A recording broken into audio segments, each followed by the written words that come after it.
Yep. Coffee Conversations with Greg J is on. Good morning. This is where we have compelling but casual conversations about a variety of topics from a global perspective. That's what we do. Today, look, let me see. Can you see that? Did you get yours? Got mine. Ballot in the mail. It's election time. Being inundated with messages and narratives out there. But I got my ballot. I hope you have yours. We're in California here. We do mail-in ballots. I like to take mine directly to the county office in Norwalk, the seat. Boom, I know they have it, right? That's how I get down. But a lot going on. But I have questions. I hear this narrative right now, as we see at the presidential level, Vice President Kamala Harris fighting the good fight out there. And I guess there's this narrative. I see it all over the place. I'll see it in the news, the undertones. They saying Black men don't want to vote for Vice President Harris because she's a woman, and we don't want a woman in office. I have not heard nary a brother utter those words. Dr. Anthony Samad, good morning, sir. Have you?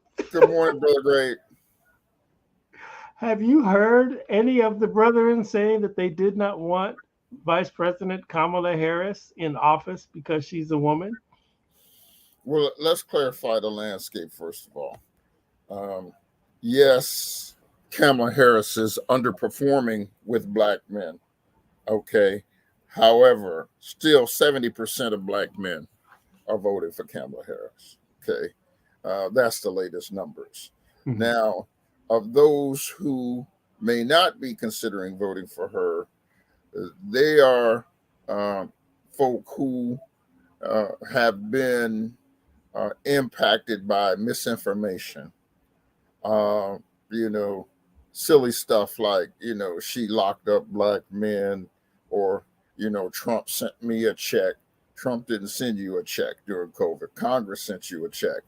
The egomaniac that he is, he just signed a check, and they think it came from Trump. One of the problems that we have in the African-American community is people don't do their homework, and they will spread misinformation. Now, are Black men under-registered to vote? Yes, they are. They haven't had an incentive to do so in some instances. Those who have been part of the underclass and economically permanently arrested in terms of their economic potential. There have been some systemic barriers that have kept Black men out of work and have kept Black men marginalized. Okay, but that's not Kamala Harris's fault. When we look at what the president can and can't do, okay, the government only serves two purposes. That's to protect us and to deliver services. But all politics is local, okay? And so those who are reaching for an excuse can find one, okay? But if we look at the state of the world today, you need rational, you need balanced leadership. You don't need irrational, unhinged leadership. And, of the choices that are available to us, who is most likely to try to deconstruct the system. Okay. And when we see the stuff that Donald Trump is talking versus what Kamala's talking, stability is important. Because if you think your life is hard now, wait till America destabilizes. And then there, just like it did during COVID, it will more adversely impact us in our community. And so we have to be rational in our decision making. Yeah, that's why we're here. Want to help. Hopefully, this platform and having you and Carolyn Fowler is here. I want to add her into the mix here. Carolyn, she's from the Democratic, the state Democratic Party, the National Democratic Party. She's a Democratic operator, and I just really love to have you guys on with us, and hopefully, to your point, Dr. Samad, people can get some information and be informed.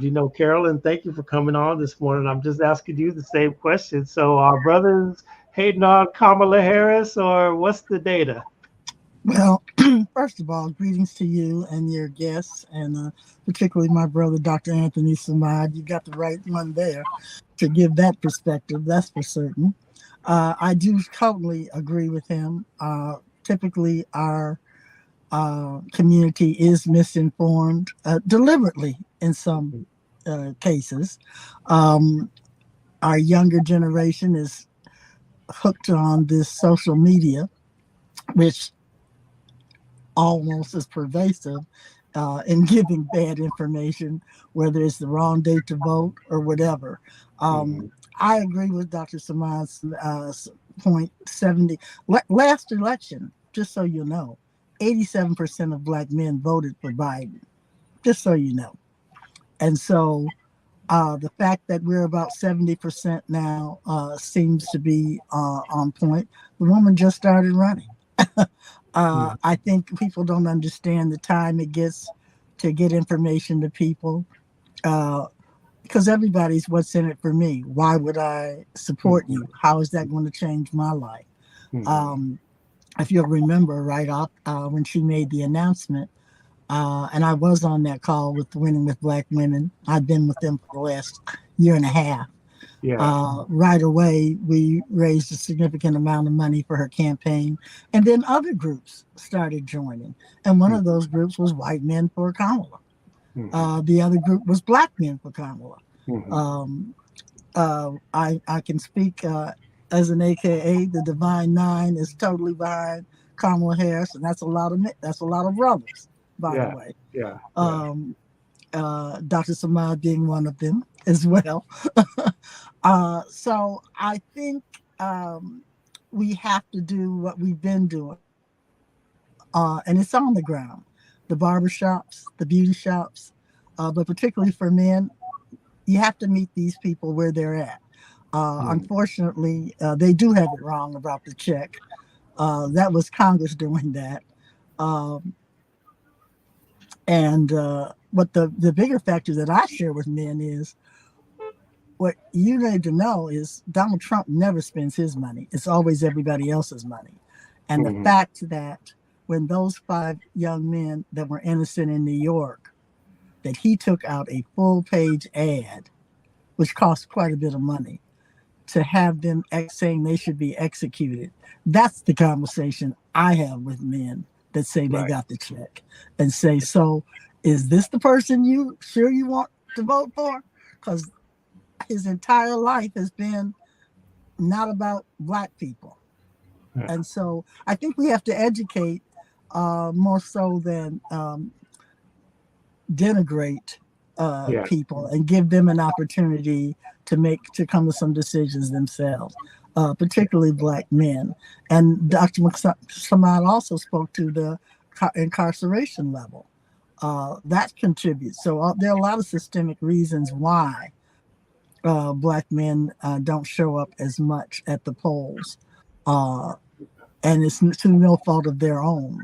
But we do want to, there are all kinds of campaigns encouraging and letting those that are incarcerated, those that are waiting that they still, if you are not on probation, if you haven't been found guilty, you still can vote.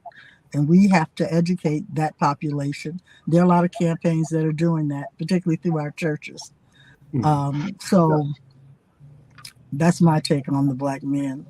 I'm not letting them talk. So Carolyn, I want to. You're a little bit out of sync there. Your picture is freezing, so I'd like for you just to jump out and then jump right back in, and then Okay. while you're doing that, what we're gonna discuss right now is, so I have my ear to the ground as I walk around the community. I mean, as a marketing person, I'm always, Dr. Samad, listening and watching our people, how we move, what we talking about and all that. And what I'm noticing, man, there's a lot of young brothers on the street who are just talking about they want to vote for Trump. And it's really interesting. I can't play it, but I just wanted to hear the conversation. I actually was riding the train and I recorded the brothers because it was just an interesting discussion to hear the young homies. They wanted to build the wall. It was really, really deep to hear these young brothers talk about, man, I want to, we're going to vote for Trump. And I've heard this a lot on the street with young brothers really wanting to, to do that. And that's it's America. They could vote for who they want to, but do you think that this could their vote matter in the long run if there's enough of them, I guess, huh? Could these young brothers, how do we educate the young brothers on the street? Well, first of all, Donald Trump has a ceiling. Okay. At most 47% of the electorate, he's hit his ceiling, which is why he's reaching out to black men. If you recall, after the election of Barack Obama, all of this is Obama backlash. Now, there's another factor here that is being impacted.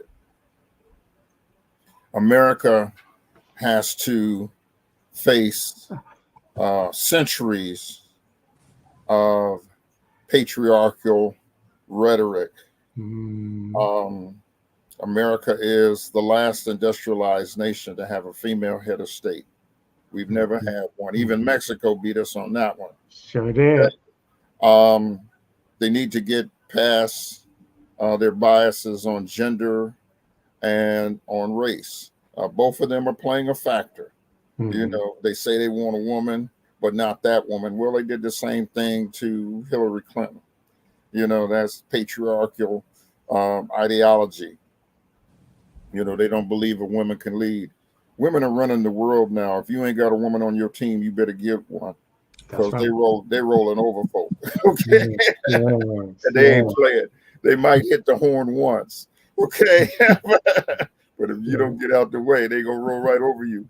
Carolyn referenced, within 48 hours of Kamala announcing, she raised $40 million. That's unheard of in American politics. And that was them Deltas and AKAs writing checks. Okay, quickly. Okay, black men got to stand by and say, well, I got to see our sisters know where this needs to go. If you look at our own local space, okay, the job that Karen Bass is doing and Holly Mitchell is doing, and the state legislators in Southern California, these sisters they're doing some things. Now they flubbed the reparations piece, and we talking to them about that. But the bottom line is, these sisters, women govern different than men. Okay, and we have to turn our thinking, to their point of view. It doesn't mean that they're less effective than men. They just govern differently. Just like women think differently than men think. They could hear the same thing and get two different outcomes out of it. And you have to just say, oh, I hadn't thought of it like that. But part of that is our education. I talk to, I'm on college campus nearly every day, and I talk to these young men, and they get it. A lot of it is them just trying to get attention, being counterculturalist. Well, as a counterculturalist all my life, whatever the establishment says yes, I'm going to say no, But at the end of the day, you try to do the right thing, So Yeah. by saying no, it's an opportunity for them to be heard, for them to vent and voice their opinions. And then you just have to add a little correction to it. And they end up most of the time in the right space. Carolyn, you there? Yes, I am here. Thank you. All right, very good. Thank you for the pivot there, Dr. Sabat. I do want to kind of come down local. Okay, so let's talk about the reparations thing real quick. Because for me, I am really glad that I have friends like you all to come and have this conversation, because I'm not that political pundit guy. I'm an observer of community. And as I watch the reparations situation unfold, I have some questions just as a everyman, the brother out here, watching what's going on, because the optics are such where I feel like our Black Caucus really let us down, and looks like, man, we can't even get together on reparations. What happened, and how do we help me understand what happened? You want me to go first? You want Carolyn to go first? I'm going to let Dr. Samad go first. I'm not a legislator, but I do have a perspective from my government affairs experience with the school board. So I do go to Sacramento quite frequently. But I think here again, I'm going to let Dr. Samad start, and I'll share my perspective. Okay. Well, first of all, let's lay the landscape. Yeah. This is as close to reparations as we've ever gotten. Okay. Franklin Roosevelt told A.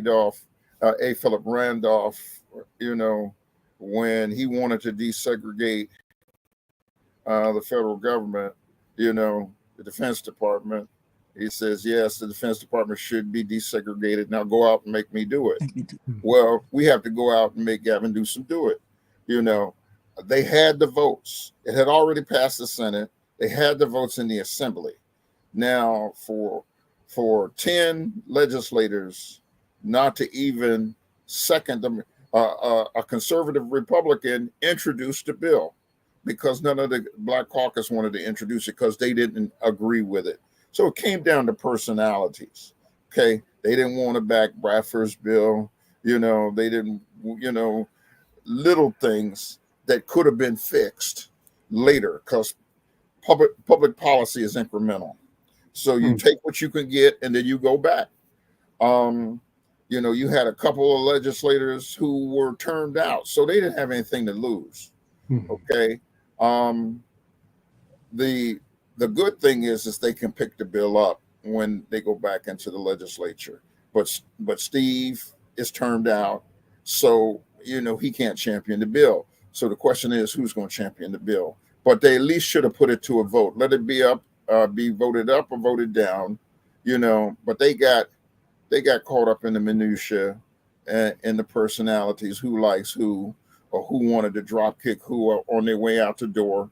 And it was just a bunch of, BS, messy BS. And then, talking about they didn't want to veto on the record. Well, it's not guaranteed that Gavin Newsom would have vetoed it. In the meantime, the Latino caucus put forward, legislation to give every immigrant non-citizen an opportunity to own a home with $150,000 credit down payment. Now, Gavin Newsom did veto that. Thank you. But the bottom line is the reparation bill should have. Now, then there was the politics. There was $12 million attached to it, going to an organization in Northern California that nobody knew. And people were concerned about that, and in our community, it always comes down to who's going to get the money. Well, if we ain't going to get the money, then I'm not voting for it, that kind of thing. So those were factors in the decision-making process that prohibited the bill from being introduced, two bills from being introduced to the floor. I've talked to about 7 of the caucus members, and I got everybody's perspective. Bottom line is, some were upset that Steve went out front without the caucus. Then there was some, that were concerned about the language of the bill. And then there was some that was concerned about other legislation that they had up that Newsom could do some damage on. So it was a number of factors. But at the end of the day, the Black community did lose on that, because you're not guaranteed that the composition of the Assembly and the Senate is going to be the same after this election. And it's better to have something on the plate than nothing on the plate, and that's what we're facing. So I have some different information, which is interesting though. First of all, the number one goal is to present something that the governor is going to sign. Because if the governor is not going to sign something, and you know it, and he's told you he's not going to sign it, it's a waste of everybody's time. It's my understanding that the governor did have issues about this bill, and it had to do with lineage, that we had not decided how that was going to work. And it's my understanding that there was a recommendation, speaking to Dr. Samad's point about the $12 million, that money go towards figuring that part out. That way the bill, let me just say this too, only the author of the bill will the governor talk to. Nobody else can make a decision about the bill. That's who he's going to talk to, is the author of the bill. And so the recommendation that the governor, I'm told, came back with was that we pursue the lineage. It's my understanding that some of that money was to go to Cal State Dominguez. That is true. For that purpose. It's up to the author of the bill to decide whether to take the governor's offer or not, or recommendation. Now, I've had a lot of bills up there. If the governor makes a recommendation, you might want to consider it, because if you don't, he's guaranteed to veto it. Now, some people feel, well, let him veto it. But that's not the point. The point should be that, to your point, Dr. Massad, that we keep things moving forward. I think there was an offer to keep things moving forward, but for whatever reason, the author decided not to accept that. And that's the author's privilege. I mean, that's the author's right to do that. I probably would have done something differently, but that's just me. And you have to, I think there's a misinformation within our community about the bill process and how it works. I've heard they have the votes. So who has talked to those 42 people? Because that's what it takes. And they telling you that they were going to vote for it. Because that's what I would suggest that people find out. Well, who were the 42 people that were going to vote for it? Because that should be a matter of record. The author of the bill should have that record. Some say that there were not 42 votes. So I'm not there. I don't know. I'm not making judgment. I just think people have the misunderstanding that this reparations thing will be done in one session. And even if you listen to Dr. Weber initially, even from the original, She says this is going to take some time. You have to build.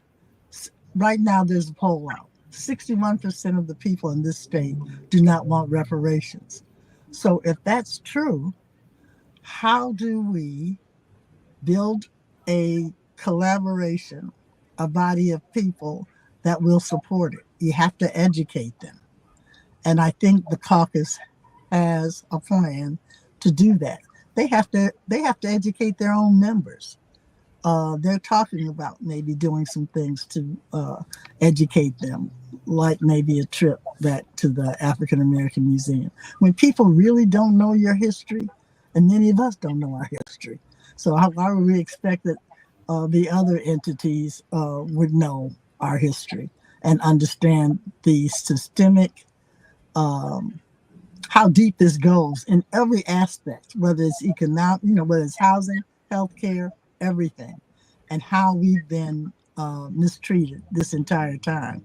So we have to build a coalition of people amongst the people that can vote for this, that they understand now clearly why this is important and what it would mean. And reparation doesn't always necessarily mean a check either.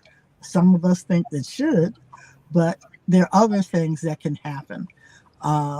And people have talked about that. So I don't want to belabor that, whether it's interest free phones, free college, whatever.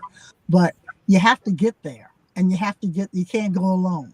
You got to get there with your other members of the caucus. And if you say there's 42 votes today, I'd like to see on record the 42 members that are going to sign it.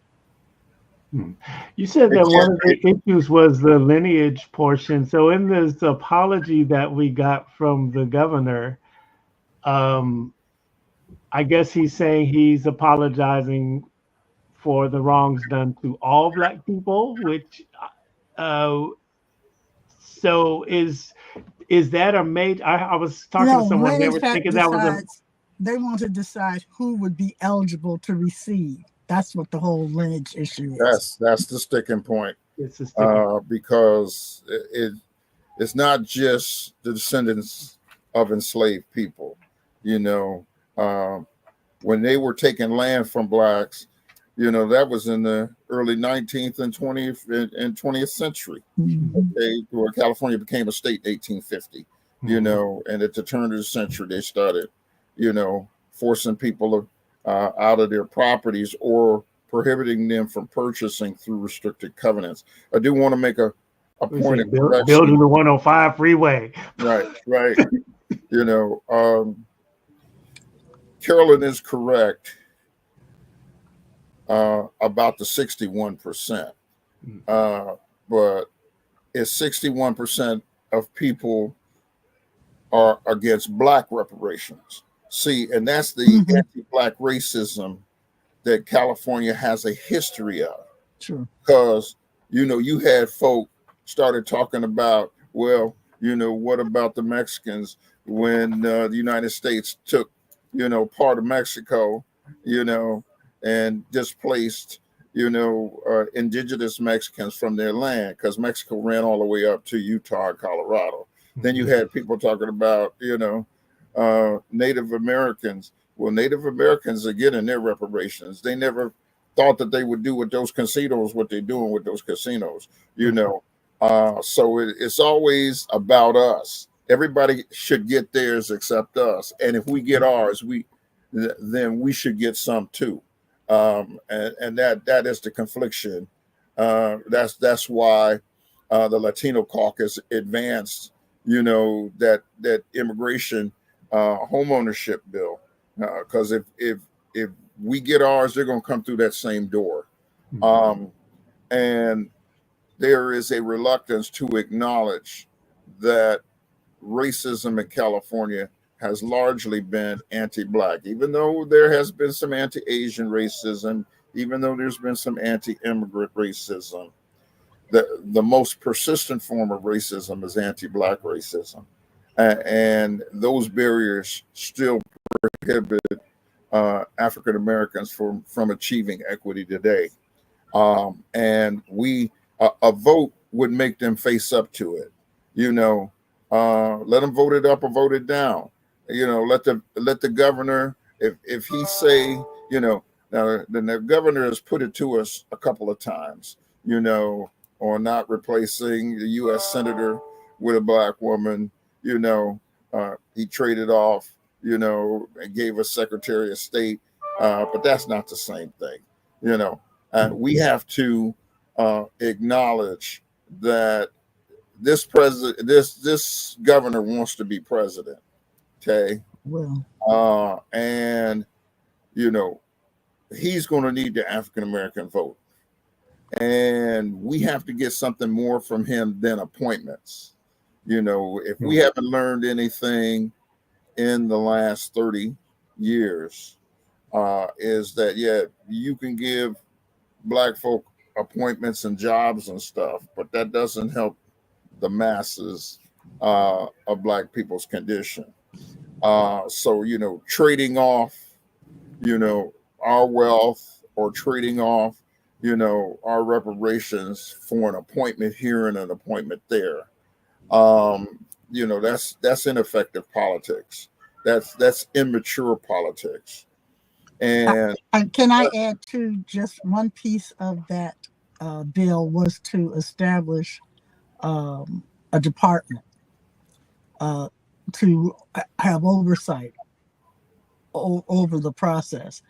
And candidly, and I think a lot of legislators had to agree with the deficit we had, that will cost money to build that department.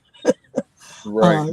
Because and so there, like I said, there were several things playing into it.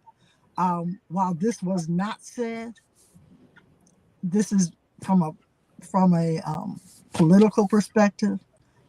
I think there was some shielding of not making this a big issue while the vice president is running.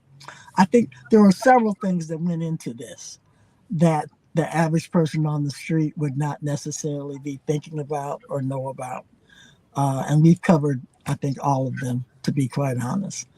Well, you know what? At the end of the day, though, it looks like to the average person on the street, it's just like it's frustrating to watch the body, when you say the California Legislative Black Caucus. I mean, we have pride. That's our people up there representing our interests. For the people, by the people. But now it just looks like they're disorganized. It looks like there's egos going about. I've seen a couple of those briefings. I'm like, good grief.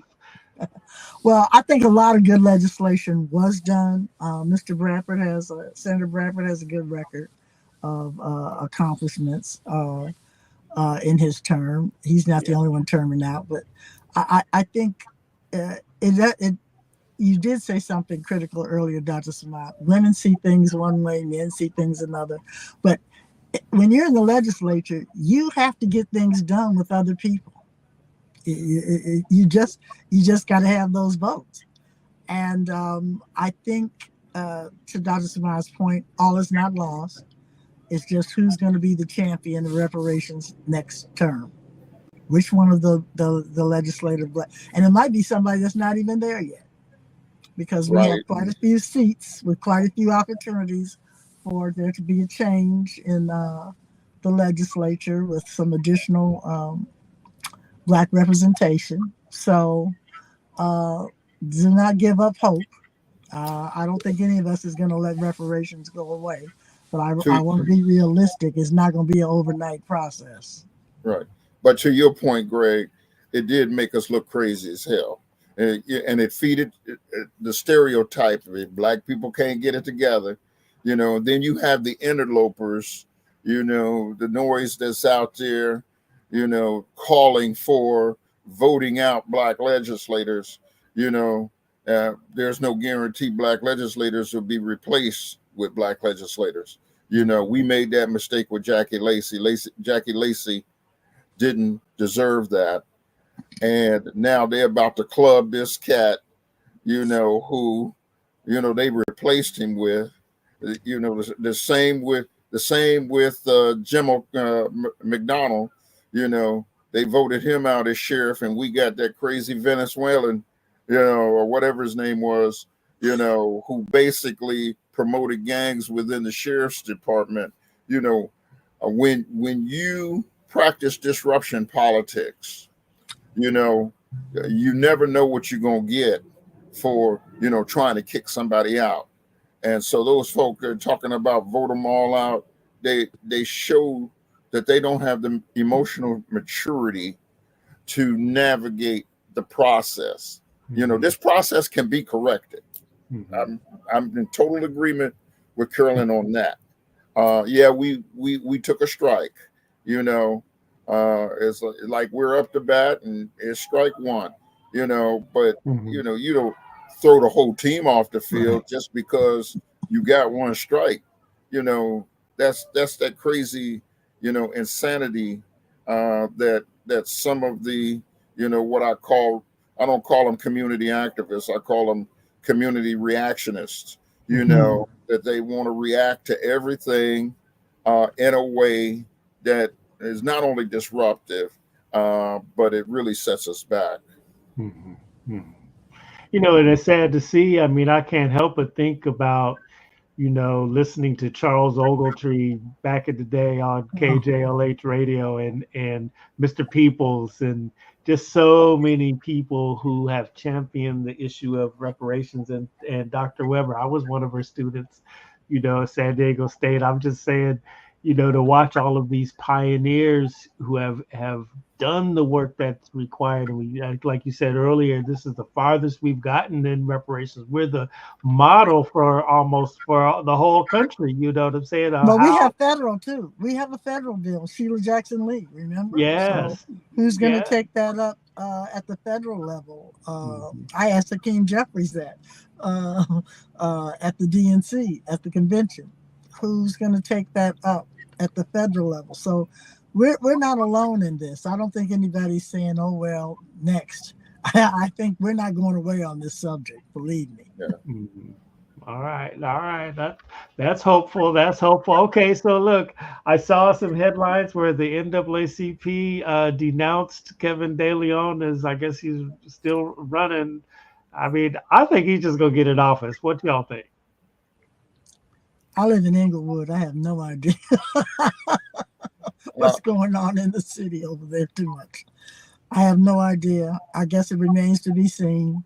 I don't think he's going to get in office. I think one of the benefits of having a woman at the top of the ticket is down ballot, is going to invigorate the vote. And from what I understand, he's running against a Latinx woman that's pretty popular in that district. And there is a possibility. I think he's polling even with her. And so what you can never predict is the new voters who, turned 18 and are voting for the first time, and infrequent voters. There are issues like this that do make people come out and vote. They may not, the polls reflect, frequent voters, but they never really get a beat on infrequent voters who, have a reason to get out and vote. So I think that's going to be a problem for him. But at the end of the day, their politics is their politics and our politics is our politics, Right. And they're in the middle of a family fight, like we in the middle of a family fight.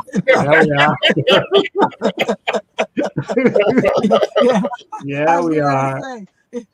It's not just us. Right, it ain't just us. That's right.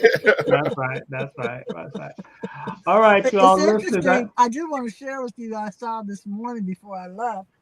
They gave a forecast of who's voted so far. And I don't remember the independent number. That's terrible. But 51% of Democrats have voted so far nationally. 31% of Republicans have voted so far. I don't remember the independent number.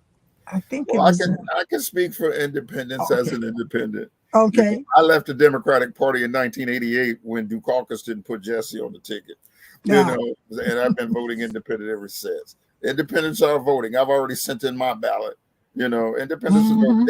They're just not vocal about who, they're gonna vote for. Right.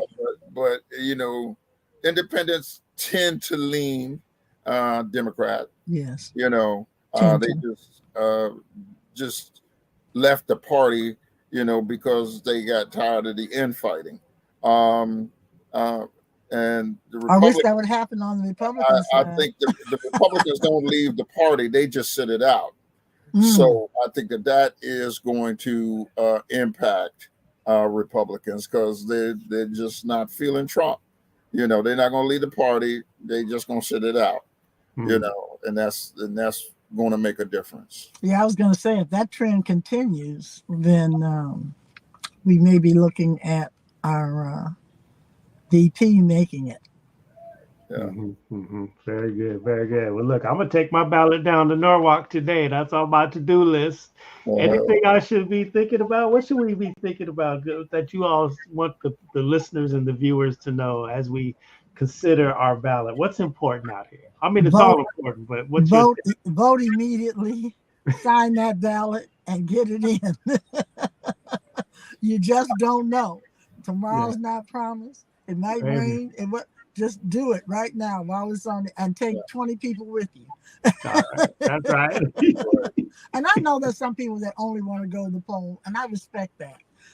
But just make sure you're not going alone, or their people have voted. And you can track your ballot too. A lot of people aren't familiar with ballot tracks, TRAXX. But what's good about it is it'll tell you whether your ballot got to the post office, whether it got to the recorder's office. It'll tell you when your ballot is counted. So that's a good method for people. But the main thing is, I ask all day. I got my little vote pin on, reminding people if I'm at the grocery store, did you vote? Are you voting? You just can't say. If I got $1 every time I said vote all day, I'd be wealthy. But I think that's the message we have to carry to everyone. It's almost like, I don't care who you vote for, but you need to be voting, and particularly to our young people. Carolyn, I thank you so much for joining us this morning on Coffee My Conversations pleasure. with Greg J. I mean, you are a big baller shot caller in the Democratic Party there up there, the controller, the chair of the Women's Caucus. What else? I know you have about 4 or 5 responsibilities within the Democratic Party. Tell us. I'm a DNC member. That's the one I'm most proud of. Okay, that's what's up. Because the national scene makes a big difference. But I think I've been doing Project 2025 speaking engagements, because that's something we didn't talk about. But for anybody who understands what they want to do with Project 2025, just eviscerate our entire government. Get rid of the Department of Education. Do you know what that would mean to special ed students, to all the foster care students, to the child care, Head Start, all of that? Just that alone, just the fact that they want to do that, tells you that is not the administration you want in charge. And I think the people are getting the message. I think to Dr. Samad's point, everybody's not going to tell you what they're going to do. They're just going to do it. Right. Well, thank you so much for everything that you do, and keep on pushing. That's right. Just keep on pushing. Dr. Samad, if you ain't got a woman on your team, you better get one. Yeah. They running the county Fed. They running the county Democratic Party. they running the police. They running the departments. I'm just trying to tell y'all better get right about your senses. All right. Get all that misogyny out your head. Right. I'm 100% with you on that. Well, they say if you can't beat them, join them. You can't beat them, join them. That's right. I just really don't think anybody. I mean, I hope that the brothers who may be out there having misogynistic considerations could just put that to the side and come on, man, let's get it You All know, you right. know what's up. You know what's up. Dr. Right. Smart, any last words there? I thank you for so much for everything that you do and everything that you've done Every over day. the years. And Thank listen, you. I'm just honored that I know you, my brother. Praise Just know God. that. Thank you. Yes, Well, sir. I will say this: the one thing I am vested in locally is that it is time for rent control, because Los Angeles is just, ridiculous in terms of its rents, and our young people are beginning to show up in the homeless population Yes. because they work full time. We have students at Dominguez Hills, they sleep in their cars, because they can't find housing. Or they work full-time jobs, and they make $20 an hour, and even $20 an hour ain't gonna get them an apartment here in Los Angeles County. So it is time for us to seriously consider rent control. Well, the So other thing that they don't talk about in that, Dr. Samar, is that it's an equity issue. Only about 6 or 7, maybe 8 uh, cities have rent control, and the rest of the cities are not eligible for it. And that's the other thing this bill would do. Would give yeah, every city, if they wanted to use rent control, the ability to do so. The fact right, that we have something on the books that prevents people from having access to that, local communities from having access to that, that's unconscionable. It's yeah. like choice. So that's the other main thing that I think people don't discuss, is that there are cities that would like to have rent control, and because of the current condition, are not able to. Right, That's Prop 33 there. That's not Prop 33. right. Prop 33. Yeah, we need rent control. We need rent control in the business space too. I mean, Yeah. man, you can't take That's a. why you see businesses going out of business, is because their lease is up and Yeah, their rent doubles. You yeah. know, one of my favorite places in Pasadena, Roscoe's in Pasadena, Oh, which was really? one of the most popular Roscoe's. They were forced to move because their lease was up and the rent doubled. Wow. No, nobody can survive their rent doubling, when Mm-mm. they're, Right. barely covering their expenses. This is- Yeah. They might make a little profit, but they ain't making a whole lot. And Right. then you have, foreign investment driving up the cost, these REITs that are driving up the cost of housing and driving up the cost of commercial property. Mm-hmm, mm-hmm, mm-hmm, mm-hmm. Who we have a lot. Listen, Carolyn, you Told you. said something earlier. I was When like, has dual citizenship looking kind of when has good there there. been a time in America where we wasn't facing a lot? Okay. we can't catch a break. Can't catch a break, right, man. Yeah, man. Well, you know what? That's all right. We still vibrate peace and love, and I think our love for humanity, for our love for our community, will overcome. We're gonna keep on doing this thing and staying in the positive. And so, Okay. Okay. all right. Thank you. All See you right. It's good guys. to see Thank you, y'all. Mr. Listen, before we go Same here, here. Dr. Spot, I got an abstract question for you Okay. here, and this has to do with music because I am an arts and culture advocate, as you know, and I just want to hear who's the young guns in jazz music that you're listening to right now. Oh, there's a lot of them. Kamasi Washington, Samora Joy, uh, Robert Glasper, Keenan Harrell. There's a whole lot of them. Which Matthew is a good Whitaker. thing. That's a good Matthew thing. Whitaker was at the Central Avenue Jazz Festival, and Right. they say he's the next Stevie Wonder. Wow. Okay, uh, Yeah. there's jazz is in good hands. All right. Okay. All right. Very good. Thank you all so much for coming here Okay. on Thank Coffee you. Take Conversations care. with All Greg J. right, take care.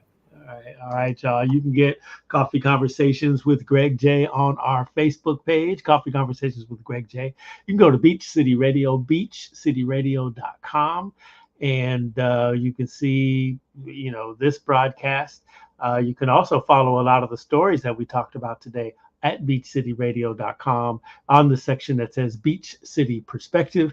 Join our mailing list to get weekly news from all over the diaspora, Beach City Perspective. And also you can see Coffee Conversations with Greg J. But that's not all. You can get Coffee Conversations with Greg J on podcast, wherever you get your favorite podcast. I'm talking Spreaker, I'm talking Spotify, Google, Apple, iHeart. Just go ahead and type in Coffee Conversations with Greg J, and you'll hear the audio version of our broadcast today.